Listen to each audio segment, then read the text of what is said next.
Good morning. Good morning sir.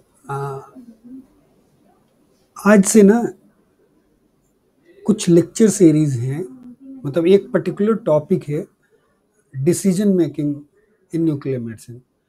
Means इसमें क्या होता है, बहुत सारी चीज़ें जो हैं न्यूक्लियर मेडिसिन में, जब भी हम लोग कोई भी प्रोसीजर करते हैं या कोई भी काम करें, चाहे डायग्नोसिस करें या थेरेपी करें,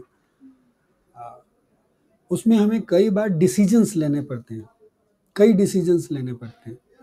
और वो डिसीजंस जो लेने हैं उससे रिलेटेड क्या क्या चीज़ें एस्पेक्ट्स हैं, what are the things we should consider, उसके बारे में ये पूरा लेक्चर सीरीज का डिस्कशन है बेसिकली। और ये लेक्चर सीरीज का डिस्कशन जो है वो उसको हमने पार्ट वाइज किया हुआ है, ताकि लेक्चर का साइज जो हो वो को मैनेजेबल हो basically. It should not be like very large, may be like 15 to 20 minutes हो, ताकि स्टूडेंट्स जो हो वो इसलिए उसको जब भी उसके पास टाइम मिले वो देख सकें, उनको समझ सकें। और छोटे छोटे कॉन्सेप्ट को हमने ब्रेक करने की कोशिश करी है उनके कन्वीनियंस के हिसाब से, कि एक पर्टिकुलर पॉइंट को डेप्थ में फोकस भी करा जाए और उनको सफिशिएंट जानकारी मिले स्टूडेंट्स को। और जो कुछ भी हम डिस्कस कर रहे हैं यहाँ पे, वो सारी चीज़ें जो हैं उनके लिए एग्ज़ाम रिटन के लिए, रिटन वाइवा रिटन एग्ज़ाम्स के लिए और वाइवा एग्ज़ाम के लिए, दोनों के लिए ही इम्पॉर्टेंट हैं ये सारी चीज़ें।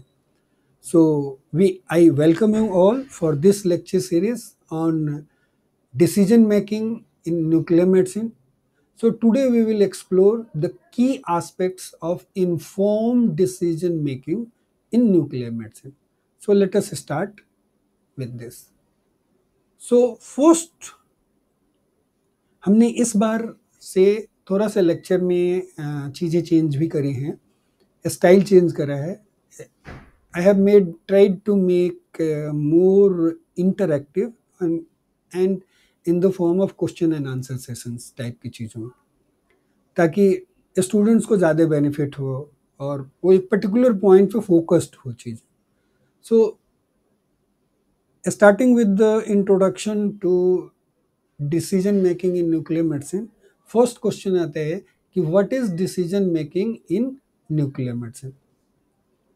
सो देखो, न्यूक्लियर मेडिसिन में हम दो तरह की चीज़ें करते हैं मेनली। वी डू डायग्नोसिस और वी डू थेरेपी। या तो हम लोग डायग्नोसिस करते हैं या हम थेरेपी करते हैं। इन दोनों ही केस में, डायग्नोसिस के केस में भी हमें डिसीजंस लेने पड़ते हैं। जैसे फॉर एग्जांपल, कौन सा रेडियो न्यूक्लियाइड होगा, राइट, और कौन सा लेवल कंपाउंड होगा, राइट। रेडियो न्यूक्लियाइड के साथ कौन सा फार्मास्यूटिकल टैग होगा, या कौन सा मुझे फार्मास्यूटिकल लेना है, कौन सा रेडियो न्यूक्लियाइड लेना है। और जब radio nuclide compound, label compound यानी फार्मास्यूटिकल का डिसीजन हो जाता है, देन कम्स इंस्ट्रूमेंटेशन की बात, कि कौन सा इंस्ट्रूमेंट हम यूज करें डायग्नोसिस के लिए। जैसे फॉर एग्जांपल, कई बार हम लोग गामा कैमरा यूज करते हैं, राइट। तो गामा कैमरा से रिलेटेड जितने भी आइसोटोप हैं, उस समय पे हम लोग टेक्नीशियम 99M लेते हैं, राइट। और टेक्नीशियम 99M के साथ जो रेडियो फार्मास्यूटिकल लेवल होता है वो यूज करते हैं, और फिर हम उसको गामा कैमरा पे जाकर के इमेजिंग करते हैं। लेकिन वहीं जब F18 रिलेटेड होता है या पोजिट्रॉन इमीटर जब होता है, तो उस केस में हमें पेट यूज करना पड़ता, पेट रेडियो मतलब पेट सिटी की मशीन यूज करते हैं हम लोग। तो ये डिपेंड करता है कि ये डिसीजंस बेसिकली, कि रेडियो न्यूक्लियाइड्स का, फार्मास्यूटिकल का और इक्विपमेंट का डिसीजंस जब हम डायग्नोसिस कर रहे हैं किसी भी पर्टिकुलर डिजीज का, तो वो हमें देखना पड़ता है हमारे पास क्या क्या चीज़ें अवेलेबल हैं। बेस्ड ऑन द अवेलेबिलिटी हम जाकर के डिसाइड करते हैं कि मुझे ये पर्टिकुलर रेडियो न्यूक्लियाइड, फार्मास्यूटिकल और equipment to achieve this particular diagnosis, या जो क्लिनिशियन ने जो क्वेश्चन पूछा है उसका आंसर जो है हम इस कॉम्बिनेशन से जाकर के दे सकते हैं। हमारे पास स्टाफ है रन करने के लिए, नहीं है, बहुत सारे डिसीजंस आते हैं इसमें इन्वॉल्व होते हैं, बट स्पेशली जो इम्पोर्टेंट डिसीजन है वो रेडियो न्यूक्लियाइड्स, फार्मास्यूटिकल और इंस्ट्रूमेंटेशन का होता है। जब थेरेपी के लिए बात आती है तो थेरेपी के केस में कौन सा रेडियो न्यूक्लियाइड यूज करना है और उसको कितना डोज देना है वो डिसीजंस होता है। और जो भी प्रैक्टिस कर रहा है, प्रैक्टिशनर्स मस्ट डिसाइड क्या which radio isotope procedure to perform, कौन सा रेडियो आइसोटोप प्रोसीजर जो है परफॉर्म करना है, and that decision is based on best data available. उसके पास जो भी अवेलेबल फैसिलिटी है, बेस्ट इंफॉर्मेशन जो है, मतलब ये चीजें मेरे पास अवेलेबल है, उसके बेसिस पे ये डिसीजंस होता है। स्पेशली यदि बात आती है कि introduction of new radio pharmaceutical के, यदि मान लो कि कोई नया रेडियो फार्मास्यूटिकल हमें इंट्रोड्यूस करना है फर्स्ट टाइम, राइट, तो उस केस में या कोई न्यू इंडिकेशंस है for use of existing radio pharmaceutical. जैसे मान लो कि दो तरह की चीज होती है कि एक है कि मुझे नया कोई, हमने किसी पर्टिकुलर डिजीज के लिए कोई नया रेडियो फार्मास्यूटिकल हम इन्वेंट कर रहे हैं, हम डिस्कवर कर रहे हैं, तो उसके केस में उसको इंट्रोड्यूस करना चाह रहे हैं।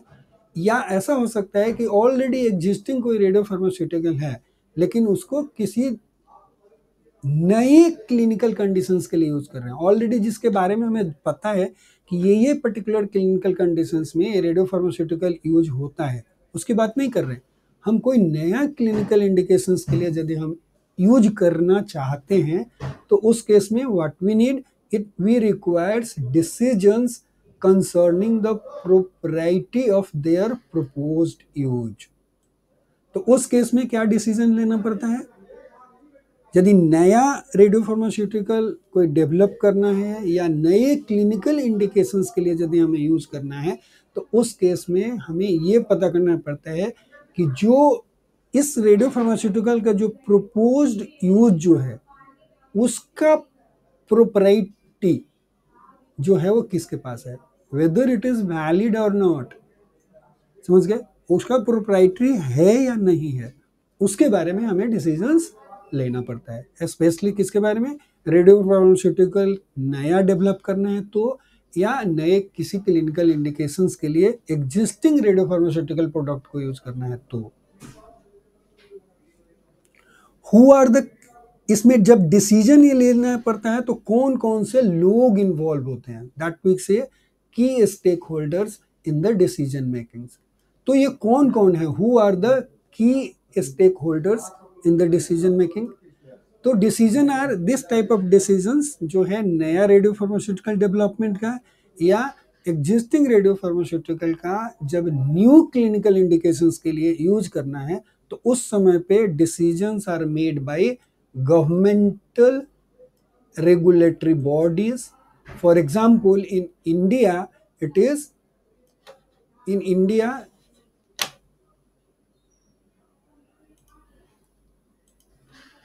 in India it is the Atomic Energy Regulatory Board, right, institutional review committees, जैसे यहाँ पे इथिकल कमिटी है इंस्टीट्यूट की, वो इन्वॉल्व होती है।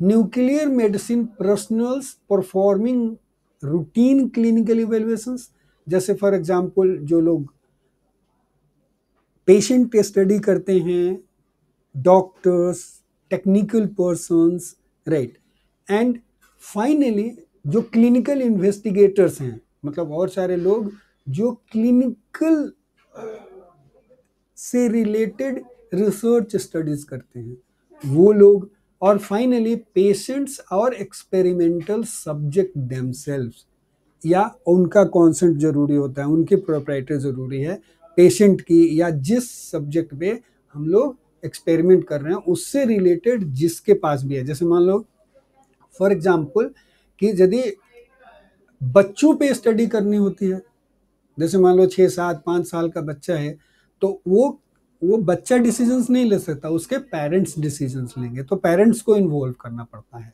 ठीक है, तो उस केस में डिसीजंस में स्टेक होल्डर कौन कौन से हैं? गवर्नमेंटल रेगुलेटरी बॉडीज है, इंस्टीट्यूशनल रिव्यू कमिटी है, न्यूक्लियर मेडिसिन पर्सनल्स हैं, जो लोग रूटीन क्लिनिकल इवेल्युएशंस करते हैं, क्लिनिकल इन्वेस्टिगेटर्स हैं, फाइनली और कौन है? पेशेंट्स या एक्सपेरिमेंटल सब्जेक्ट देमसेल्फ, जिसके ऊपर एक्सपेरिमेंट हो रहा है वो।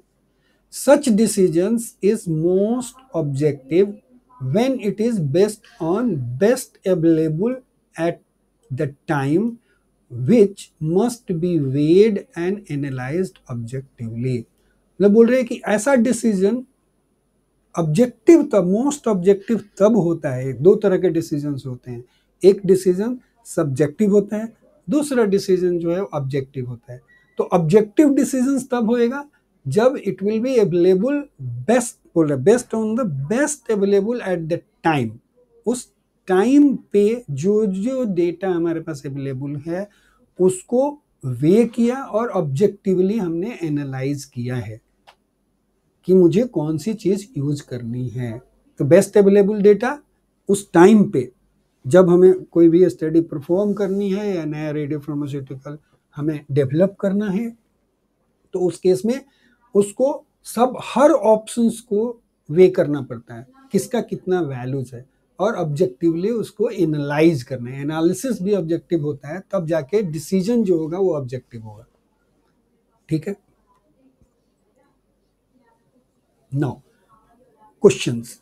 हु डिसाइड्स, एक क्वेश्चन है, who decides the propriety of new radio pharmaceutical drug products? कौन डिसाइड करता है? इस टाइप के अब एक ऑब्जेक्टिव क्वेश्चन आपका बनता है इसके बेसिस पे, अभी तक जो हम लोग डिस्कस कर चुके हैं उसके बेसिस पे।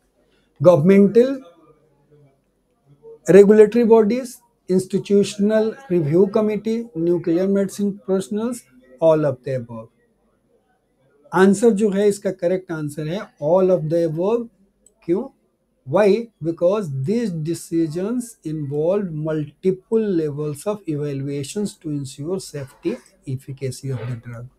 क्योंकि जो भी हमें नया रेडियो फार्मास्यूटिकल जो हमें देना है, जो नया जो डेवलप कर रहे हैं वो सेफ है या नहीं है, सेफ्टी और एफिकेसी जो है उसको डिसाइड करने में कई लोग इन्वॉल्व होते हैं, और सारे लोग इन्वॉल्व हैं। जैसे उसमें हमने बोला गवर्नमेंटल रेगुलेटरी बॉडीज, लाइक जैसे हमने बोला यहाँ पे कि गवर्नमेंट ऑफ इंडिया AAR भी इन्वॉल्व होगी।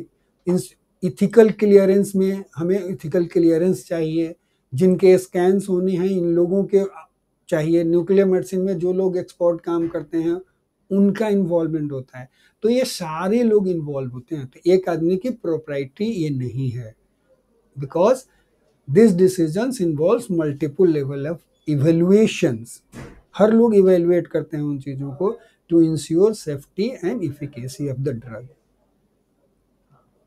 नाउ इन एक डॉक्यूमेंट अवेलेबल है जो डिसीजन मेकिंग से रिलेटेड है, nuclear medicine factors influencing choice and use of radionuclide in diagnosis and therapy, right. Specially जो न्यूक्लियर मेडिसिन में से रिलेटेड डॉक्यूमेंट जो है वो अवेलेबल है, वो है NCRP रिपोर्ट नंबर 70, जो क्या डील करता है कि कौन कौन से फैक्टर जो है वो इन्फ्लुएंस करते हैं जब हम एक चॉइस करते हैं कि कौन सा रेडियो न्यूक्लियाइड जो है वो डायग्नोसिस और थेरेपी के लिए हमें यूज करना है।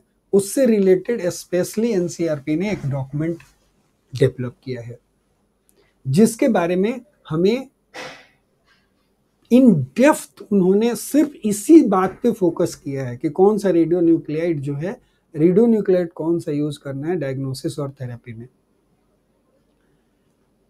इस रिपोर्ट में क्या है और क्या नहीं है।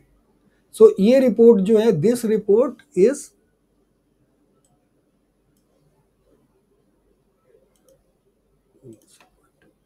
in this report information source is organized around decision making aspects of for nuclear medicine। मतलब जितनी भी डेटा इन्होंने मल्टीपल सोर्सेस से जो इकट्ठा किए हैं, उसका वो सारा डेटा इंफॉर्मेशन जो है वो रिवॉल्व करता है डिसीजन मेकिंग एस्पेक्ट्स के अराउंड है न्यूक्लियर मेडिसिन में। इसके इंटेंडेड यूजर कौन से हैं, कौन कौन लोग इस डॉक्यूमेंट को यूज कर सकते हैं? तो all individuals and groups engaged in decision making process in nuclear medicine. जो लोग भी डिसीजन मेकिंग प्रोसेस से रिलेटेड हैं, न्यूक्लियर मेडिसिन में काम करते हैं, वो सारे लोग इसको यूज कर सकते हैं। Personnels in government regulatory agency, जो रेगुलेटरी एजेंसी में जो लोग गवर्नमेंट में जो बैठे हुए हैं, जो ये डिसीजंस लेते हैं न्यू रेडियो फार्मास्यूटिकल के डेवलपमेंट के लिए, या उसका क्लियरेंस देते हैं कि ये एग्जिस्टिंग रेडियो फार्मास्यूटिकल एक पर्टिकुलर क्लिनिकल कंडीशंस में यूज हो सकता है या नहीं हो सकता है, वो गवर्नमेंट में जो रेगुलेटरी अथॉरिटीज में लोग बैठे हैं वो लोग इसको यूज कर सकते हैं। इंस्टीट्यूशनल कमिटी जो है overseeing the clinical use of radioactive agents for both radio routine and investigative purposes के लिए, तो इंस्टीट्यूट लेवल पे यदि कोई भी कमिटी बनी हुई है, वो कमिटी जो है वो इस डॉक्यूमेंट को यूज कर सकती है, जो ये डिसाइड करती है कि मुझे रेडियो फार्मास्यूटिकल रेडिएशन से रिलेटेड जो भी क्लियरेंस देना है, उसमें जो लोग मेंबर हैं वो लोग यूज कर सकते हैं। And personal in nuclear medicine laboratories concerned with acquisition and use of equipments, right.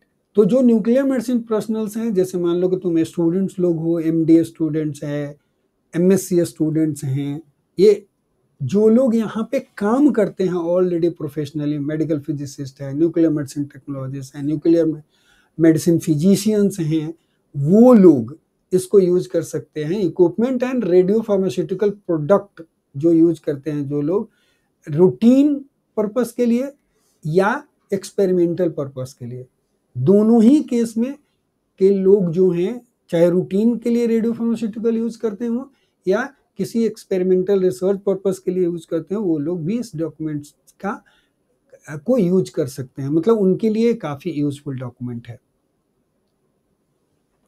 What this does not provide, इस डॉक्यूमेंट में क्या चीजें नहीं हैं, राइट। सो ये डॉक्यूमेंट में, इस डॉक्यूमेंट में जो नहीं अवेलेबल है वो है, पहला, इट डज नॉट प्रोवाइड क्या guidance on the space, facility, equipment requirements of a nuclear medicine laboratory. पहली चीज, ये डॉक्यूमेंट में स्पेस कितना चाहिए, फैसिलिटी में के लिए इक्विपमेंट कौन कौन से चाहिए, और न्यूक्लियर मेडिसिन कोई भी आप स्टार्ट कर रहे हो उससे रिलेटेड क्या क्या इक्विपमेंट चाहिए उसके बारे में ये बात नहीं करता। Nor does it address itself to personal requirement, कितने लोग चाहिए उसको हैंडल करने के लिए उसके बारे में भी बात नहीं करता, और ना ही उनको ट्रेनिंग देना है और किस टाइप की ट्रेनिंग देनी है उसके बारे में भी ये बात नहीं करता। मतलब इसमें ये चीजें इंक्लूडेड नहीं है, ठीक है। It does not again concern with the use of procedure for safeguarding personals and patients from hazards arising from the storage, preparation, administration, utilization and evaluation of radioactive material। मतलब जो रेडियोएक्टिव मटेरियल से related जो भी hazard हैं उससे कैसे protect करना है पर्सनल्स को या पेशेंट को, उसके बारे में ये नहीं बताता, राइट।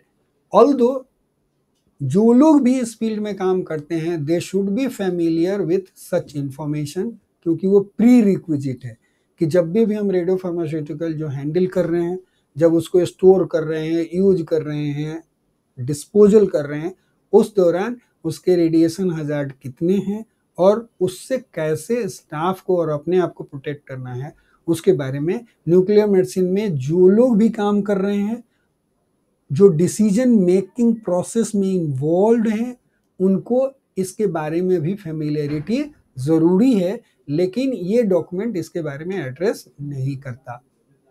फेमिलियराइज इसलिए ये जरूरी है कि familiarise yourself with these aspects of discipline, आप लोगों को ये करना है, इसके बारे में भी पता होना चाहिए।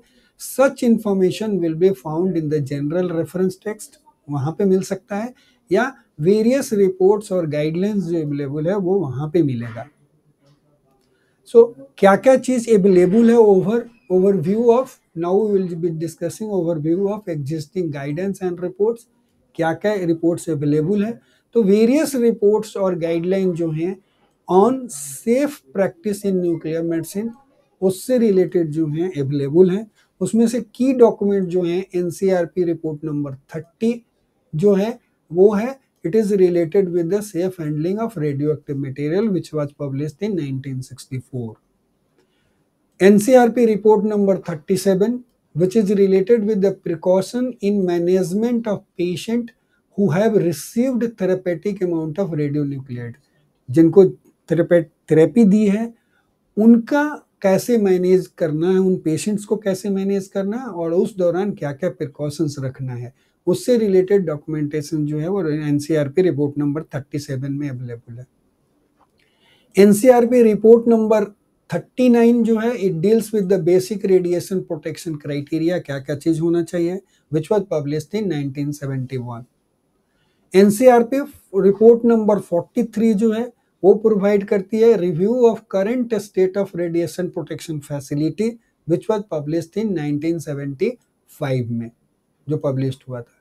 NCRP report number 48 which deals with the radiation protection of medical and allied health professionals, right, उससे related that was published in 1976 में।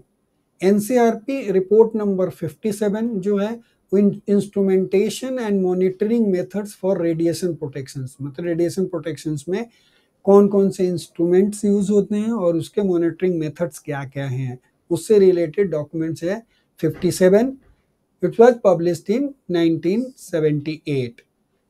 NCRP number 58 it is a handbook of radioactive measurement procedures, radioactive measurements जो उसके procedure क्या क्या हैं, किस तरह से इसको मेजर किया जो मेजरमेंट होता है, उससे रिलेटेड डॉक्यूमेंट जो है it was again published in 1978.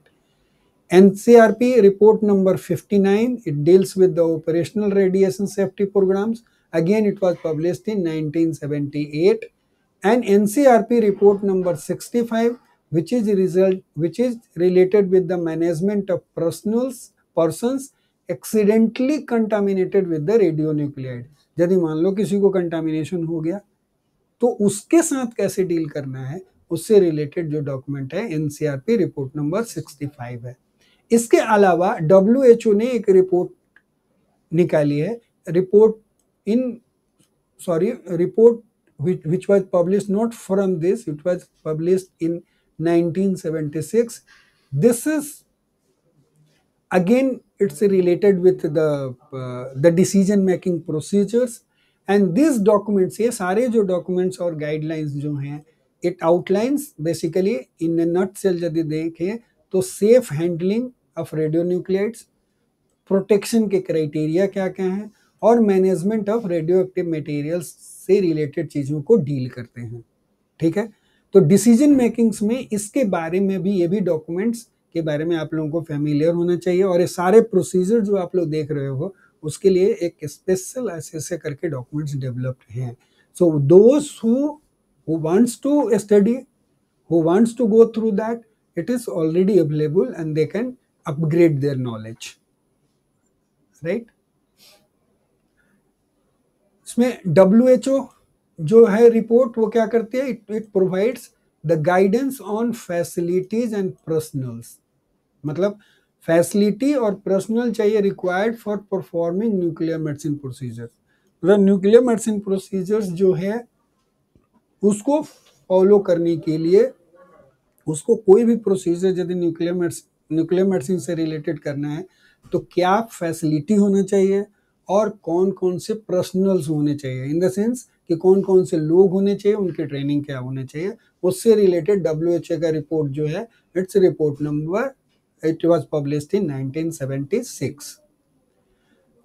उसके अलावा ये डॉक्यूमेंट, नेक्स्ट डॉक्यूमेंट जो है जो इम्पोर्टेंट है डिसीजन मेकिंग से रिलेटेड, उसके बारे में अभी पता होना चाहिए, वो क्या है, international Commission on radiation protection units and measurement जो है ICRU, इसको बोलते हैं, कई बार एग्जाम्स में ना हम इसके फुल फॉर्म भी पूछते हैं आप लोगों से, International Commission on Radiation Units and Measurement है। They have published report number 32 which is related with the methods of assessment of absorbed dose in clinical use of radionuclides। मतलब एब्जॉर्ब डोज को कैसे असेस करना है यदि हम clinically किसी को रेडियो आइसोटोप दिया है, तो उसके बारे में ये डील करता है, वही है which deals with the methods of evaluation of absorbed dose received by the tissue of persons to whom radioactive drug products have been administered। ठीक है, मतलब रेडियो फार्मास्यूटिकल जिसको एडमिनिस्टर किया है उसमें टिश्यू को कितना डोज लगता है, वो उस लेवल का कैलकुलेशन से related ICRP report number 30, ICRU report number 32 है, sorry, right. Then the Bureau of Radiological Health has produced a document containing information regarding many recommendations and requirements। किससे रिलेटेड है? For safe operation of nuclear medicine laboratory. Nuclear medicine laboratory के safe operation के लिए क्या क्या requirement, क्या क्या recommendations हैं और रिक्वायरमेंट्स जो हैं वो HHS 1982 डॉक्यूमेंट्स में अवेलेबल है, which is developed by the bureau of radiological health.